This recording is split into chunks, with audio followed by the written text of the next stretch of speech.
Langit sore itu berwarna abu-abu kelam. Hujan baru saja berhenti, meninggalkan aroma tanah basah yang pekat. Di kejauhan, kabut tipis menggantung di antara pepohonan jati, menyelimuti jalan setapak berlumpur yang menuntun ke sebuah tempat yang bahkan di peta digital pun tak tercatat. Dusun Lengkar. Dina menatap layar ponselnya yang kosong tanpa sinyal, lalu menarik napas panjang. Ia menurunkan ransel dari pundak, mengusap keringat di pelipis, dan menatap papan kayu reot bertuliskan "Selamat datang di Dusun Lengkar", yang separuh hurufnya sudah pudar. Akhirnya sampai juga, gumamnya pelan. Dia seorang mahasiswa antropologi dari universitas di kota besar, dikirim untuk meneliti tradisi sedekah bumi yang konon masih dilakukan dengan cara kuno di dusun ini. Ia datang sendirian tanpa pendamping karena warga setempat menolak kehadiran orang luar yang terlalu banyak. Rumah yang disediakan untuknya adalah rumah panggung tua di pinggir sawah. Lantainya dari papan jati agak melengkung, dan di bawahnya ada kolong gelap yang menampung suara tetes air dari genting bocor saat ia melangkah masuk. Aroma kayu lembab dan debu menampar hidungnya. Di atas meja, kepala dusun telah meninggalkan surat singkat. "Selamat datang, enduk Dina. Jika malam Jumat tiba, mohon jangan keluar rumah.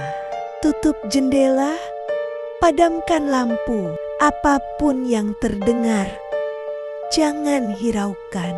Dina tersenyum kecil. Ia sudah terbiasa dengan peringatan seperti itu di daerah pedesaan. Tapi entah kenapa kalimat terakhir di surat itu membuat dadanya terasa sesak. Suara jangkrik mengiringi sunyi. Angin berhembus pelan, menggoyangkan tirai bambu di jendela.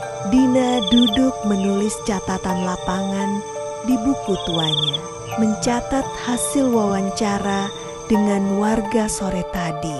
Hampir semua penduduk enggan membicarakan hal-hal yang berbau gaib, apalagi penunggu Lengkar. Tiba-tiba terdengar langkah kaki di luar rumah, pelan, teratur, seolah seseorang berjalan keliling, memutari rumahnya. Dina menegakkan tubuhnya. "Pak Lurah, Pak Lurah," panggilnya. Ragu, tak ada jawaban, hanya suara serangga malam. Tapi langkah itu masih terdengar, berputar sekali lagi, lalu berhenti tepat di depan pintu. Krit pintu bergoyang sedikit. Dina menelan ludah. Ia beranikan diri melangkah ke pintu dan membuka sedikit. Tak ada siapa-siapa, hanya angin dingin yang menampar wajahnya dan kabut tipis yang menari di halaman. Namun saat ia menutup pintu kembali, matanya menangkap sesuatu di kaca jendela. Jejak tangan, bukan dari dalam, dari luar. Dan jejak itu masih basah. Hari ketiga, warga seolah menghilang dari dusun. Tak ada yang keluar rumah setelah maghrib. Lampu-lampu dimatikan. Udara menjadi berat dan suara hutan lebih sunyi dari biasanya. Dina menyiapkan perekam suara di depan rumah, lalu duduk di lantai dengan buku di pangkuan. Ia menulis catatan terakhir. Jika benar ada ritual tersembunyi. Di malam Jumat aku akan jadi saksi pertamanya. Pukul 1 dini hari, suara gamelan datang lagi. Kali ini lebih jelas, diiringi nyanyian perempuan dengan nada rendah dan serak. Dina menyalakan senter, tapi cahayanya hanya menembus kabut. Lalu suara langkah itu kembali dari belakang rumah. Tap, tap, tap, tap. Dina menoleh perlahan. Pintu belakang yang tadi tertutup kini terbuka sedikit, bergoyang pelan. Ia mendekat, menahan napas. Angin berhembus dari celah itu, membawa bau anyir seperti darah kering. Saat pintu terbuka lebar, cahaya senternya menyorot sesuatu. Jejak kaki basah menuju ke hutan bambu di belakang rumah. Dengan gemetar, Dina mengikuti jejak itu. Kabut makin tebal, gamelan makin keras, dan di tengah kabut ia melihat mereka, barisan penari tanpa suara, melingkar di bawah pohon besar. Di tengah lingkaran itu, gadis yang mirip dirinya menari sambil tersenyum. Matanya kosong, kulitnya pucat. Saat Dina melangkah maju, semua penari berhenti bersamaan dan menatap ke arahnya.